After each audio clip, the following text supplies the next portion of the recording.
The morning I handed over my company, the coffee tasted wrong. I don't know how else to explain it. I'd made the same pot every morning for 31 years.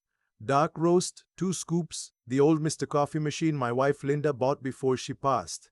That morning, standing in my kitchen in Lexington, Kentucky, watching the sun come up over the backyard fence, I took my first sip, and something felt off. Not the coffee, me. I told myself it was just nerves. Retirement does that. After 3 decades of running Aldrich Plumbing and Supply, building it from a 2-truck operation in a rented garage into a regional distributor with 42 employees, stepping back was never going to feel clean. I knew that. I'd been telling myself that for months. What I didn't know was that my son had already made plans for what came next, and that he'd made them without me. My name is Frank. I'm 67 years old. And I want to tell you what happened on the day I thought I was doing something good for my family. My son Leland was 38 that year. Sharp kid. Always had been. Took after his mother more than me. Quick with numbers, good with people, knew how to walk into a room and make everyone feel like he'd been waiting all day just to see them. When he joined the business 12 years ago, I thought it was the best thing that ever happened to Aldrich Plumbing. I trained him myself. Taught him the accounts, the vendor relationships, the difference between a customer you keep and a customer you let walk. I was proud of him. Genuinely proud. His wife Simone, I liked less, but I kept that to myself. She was polite enough, smart enough. But there was something behind her eyes when she looked at the business, at the warehouse, the trucks, the account books, that reminded me of a person calculating, not admiring. Like she was always running numbers in her head that had nothing to do with plumbing. My daughter Patrice lived outside Nashville with her husband and 2 kids. She'd never been interested in the business, which was fine. She was a middle school librarian. She came home for Christmas and called every Sunday. That was enough for me. The plan was simple. I'd been working with my attorney, a man named Hal Greer, who I'd trusted since 1997, on a structured buyout. Leland would take over day-to-day operations. I'd retain a minority stake and draw a modest income for 5 years, after which he'd have full ownership. In the meantime, I'd keep my name on the commercial property, the building we owned outright in Jessamine County, and the business would lease it from me. My retirement income, in other words, wasn't a gift. It was built into the structure, protected, documented. Hal had drawn everything up. The signing was scheduled for a Tuesday morning at the office, with Leland and his attorney present. I was at peace with it, or I thought I was. The Monday before the signing, Leland asked me to come to dinner. Just family, he said. A little celebration before the big day. Simone was cooking. The kids would be there. I brought a bottle of wine I'd been saving. One of those occasions that deserves something from the back of the cabinet. Dinner was fine. Leland was in a good mood. Relaxed, almost too relaxed, the way a man gets when he's already decided something and the decision agrees with him. Simone made pot roast. The grandkids chased each other around the living room until Leland told them to settle down. We ate. We laughed about old times. Leland told the story about the winter we lost a delivery truck in a flooded underpass, and I had to call the driver's wife to explain why her husband was standing on the roof of a Ford F-250. I'd heard that story 100 times. That night it made me laugh harder than it had in years. After dinner the kids went upstairs and Leland opened another bottle. I excused myself to use the restroom down the hall, the one off the guest bedroom, because the one near the kitchen was being retiled. The hallway in their house has a strange acoustic quality. Something about the hardwood floors and the low ceilings. I noticed it once before, years ago, when I overheard the kids arguing 2 rooms away as clearly as if they'd been standing beside me. I wasn't thinking about that when I walked down the hall. I was thinking about the wine and the pot roast and how Linda would have liked tonight. Then I heard Simone's voice from the kitchen. She thought I'd already gone into the bedroom. She was talking quietly. But quietly in that house still galleys. Once he signs tomorrow, she said, we move the Jessamine account to the new LLC before he even gets home. A pause. Leland's voice, lower. The lease payment. Stop it, she said. Once the structure changes, the lease obligation changes with it. We talked about this. He's going to notice Simone, not right away he won't. And by then it's restructured. It's legal. It's done. I stood in that hallway for what felt like a very long time. The wood floor was cold through my socks. The kids were moving around upstairs. I could hear the television in the living room. I walked to the guest bathroom, turned on the faucet, stood there looking at myself in the mirror above the sink. My son was planning to restructure the lease agreement the moment the ink dried. The building I owned, the one generating my retirement income, would be quietly moved into a new LLC where I had no stake. The lease payments that were supposed to sustain me for the next decade would vanish behind a legal technicality. And he was going to do it before I got home from the signing. I dried my hands. I walked back to the living room. I poured myself more wine and I laughed at something Leland said, and I stayed another 40 minutes and I did not let my face show a single thing. 31 years of negotiating with vendors teaches you something about keeping a neutral expression. I called Hal from the car. It was 9:40 at night. He answered on the third ring, which told me he was still up, which told me he probably expected I might call. Hal is the kind of attorney who thinks 3 steps ahead of everyone in the room, including his clients. I told him what I'd heard, word for word. I have a good memory for things that matter. He was quiet for a moment. Then he said, "Frank, don't sign anything tomorrow. I know. Don't cancel either. Show up. Let me make 2 phone calls tonight." I asked him what he had in mind. "The Jessamine property," he said. "I've been meaning to talk to you about putting it into a separate trust. We should have done it 6 months ago. We're going to do it tonight." Tonight. I know someone. Come to my office at 7 in the morning. Bring your property documents. The signing with Leland isn't until 10. I sat in the parking lot of a Kroger on Richmond Road for a few minutes before I drove home. The parking lot was almost empty. A woman was loading groceries into a minivan. The lights were very bright against the dark. I thought about Leland at 8 years old, sitting on the tailgate of my first work truck while I showed him how to read a pipe fitting. I thought about the day he graduated from UK, how his mother cried, how I didn't but came close. I thought about every holiday dinner and every Sunday call and every moment I had filed away under the category of proof that I'd done something right. Then I drove home and I called Patrice. She picked up on the second ring. I could hear her husband in the background, the television, the ordinary noise of a Tuesday night in Nashville. I told her what I'd heard. She didn't say anything for a moment. Then she said, "Dad, are you sure?" "I'm sure." Another silence. Then, "What are you going to do?" "I'm going to handle it. I just wanted you to know." She asked if she should drive up. I told her not yet.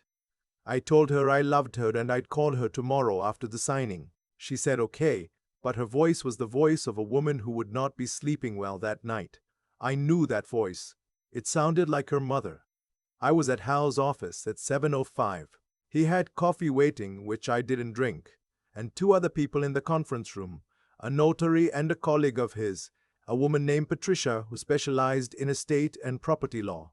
By 9:15, the Jessamine County commercial property was held in a revocable living trust in my name, with Patrice listed as successor trustee. The lease agreement had been restructured, explicitly with ironclad language, Hal described as resistant to creative reinterpretation, meaning Leland's LLC, whatever form it eventually took, would still owe rent. The obligation followed the tenant, not the structure. Moving the business to a new entity didn't dissolve the lease. It transferred with it. There was one other thing we did. We added a clause, and Hal had to work fast to draft clean language, specifying that any unilateral attempt by the lessee to restructure the business entity without notifying the property trustee would constitute a material breach. Penalty: reversion of all business equipment held on the property to the trust. That last part was Hal's idea. He said it with the calm of a man who has seen this before and did not enjoy seeing it again. I thanked him. He told me to go home and change my shirt because I had a coffee stain on my sleeve. I looked down. I did. I got to the office at 9:55. Leland and his attorney were already in the conference room. Simone wasn't there. She'd dropped the kids at school and gone to work herself, apparently. That morning, she had texted me a little flower emoji and so excited for you both today, which I read in my car and then set my phone face down on the passenger seat. Leland stood when I walked in. He looked good. He had his best jacket on, the charcoal one he wore to the Chamber of Commerce luncheons. He shook my hand and called me Dad and smiled, the smile I had seen on his face his whole life, the smiles that meant he was pleased with how things were going. We sat down. Hal was already there, across from Leland's attorney. The review took about 20 minutes. Standard enough. I let Hal do most of the talking. Then his attorney slid the signature pages across the table. I picked up the pen. I looked at the documents. Then I set the pen down. Leland looked at me. I said, "Before I sign, I want to make sure we're all clear on the Jessamine property." His attorney said the property terms were outlined in Section 4 of the agreement. I said I understood that, but that there had been an update this morning. I nodded to Hal. Hal slid a copy of the trust documents across the table. The room got very quiet, the kind of quiet that has weight to it. I watched my son's face move through several expressions in the space of about 4 seconds. Confusion, then recognition, then something I don't have a clean word for. A settling, like a building that shifts and then goes still. His attorney asked for a moment to review the documents. Hal said, of course. We waited. There was a water pitcher in the middle of the table. Nobody touched it. When the attorney finished reading, he looked at Leland. Whatever passed between them in that look, I didn't need to interpret it. Leland's attorney said the trust changed the nature of the transaction and they would need time to review. I said that was fine. I said the lease terms were unchanged and enforceable regardless of any corporate restructuring on the lessee side, and that Hal had confirmed the language was airtight. Leland looked at me then. Really looked at me. Not the smile, not the charm, just my son's face, tired and caught and young in a way I hadn't seen in years. He said, "Dad," I said, "I heard you and Simone last night, in the hallway." He closed his mouth. I didn't raise my voice. There was no point. "I spent 31 years building something so you'd have something," I said. "I wasn't going to sign it away in a morning." His attorney suggested we reschedule. Howe said that would be fine. He began gathering his documents. I signed the operational transfer. Leland still got the business, still got the operations, still got everything I had promised him. Because that part of what I'd built, I meant to give him. I just wasn't going to let him take the rest of it while he shook my hand. I drove home, changed out of the good shirt, sat on the back porch with a cup of the coffee I hadn't finished that morning, reheated, which was never as good as fresh but was something. I called Patrice, told her it was done. She cried a little. I told her not to. She said she wasn't crying about this. She was crying about something else. And then she laughed, which meant she was crying about this. Leland called that afternoon. I let it go to voicemail. He called again the next morning and I picked up. He said he wanted to explain. I told him I didn't need an explanation.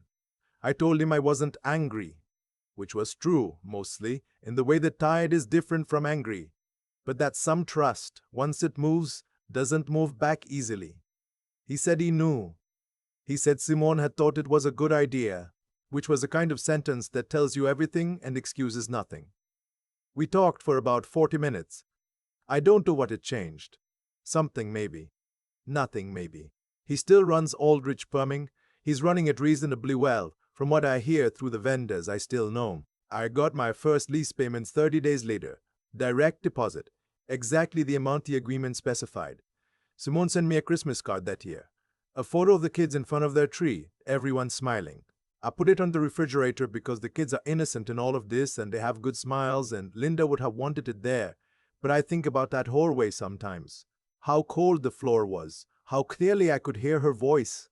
How I stood there with my hand on the bathroom door frame and felt the specific loneliness of realizing that a person you trusted had been running a different calculation all along.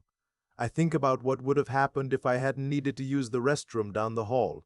I think about the coffee that morning and how something felt wrong before I could name it. I don't know what to call that.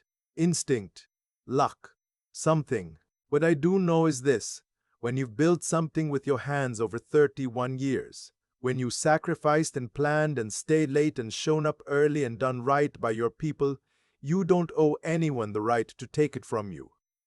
Not even someone you love. Not even someone you raised. You've earned the right to protect it. And if they come for it anyway, with a smile and a good jacket and the text message with a flower emoji, you just make sure your attorney picks up on the third ring. I've thought a lot about what would have happened if I'd used the other bathroom that night. The one near the kitchen, the one being retiled. If the contractor had finished 2 days earlier, I never would have walked down that hallway. I never would have heard Simone's voice. I would have gone home full of pot roast and good wine and signed those papers the next morning believing I'd done something right for my family. That's the part that stays with me. Not the anger. The anger faded faster than I expected. What stayed was the nearness of it. How close I came to losing something I'd spent 31 years building, not because I was careless, but because I trusted the wrong version of someone I loved. I don't think Leland is a bad person. I've had a long time to sit with that, and I keep arriving at the same place.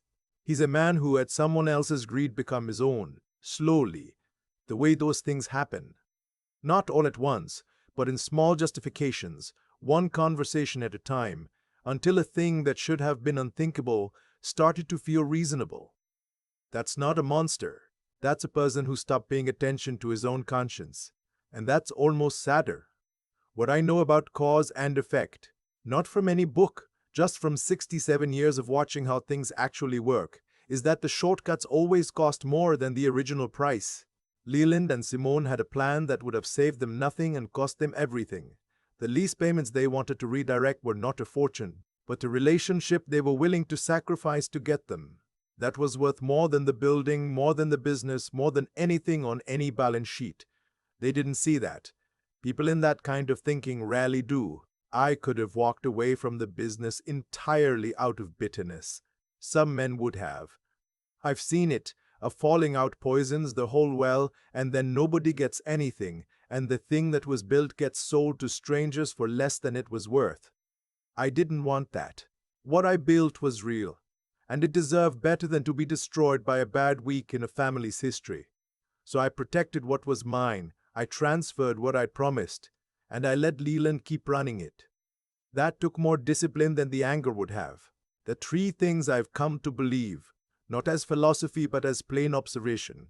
A person's character shows up most clearly when they think no one is watching. Intelligence without honesty is just a more sophisticated way to fail. And the will to protect what you've built, calmly, legally, without drama, that's not stubbornness. That's self-respect. I still have the Mr. Coffee machine. Still make the same dark roast every morning. The coffee tastes right again. That's enough.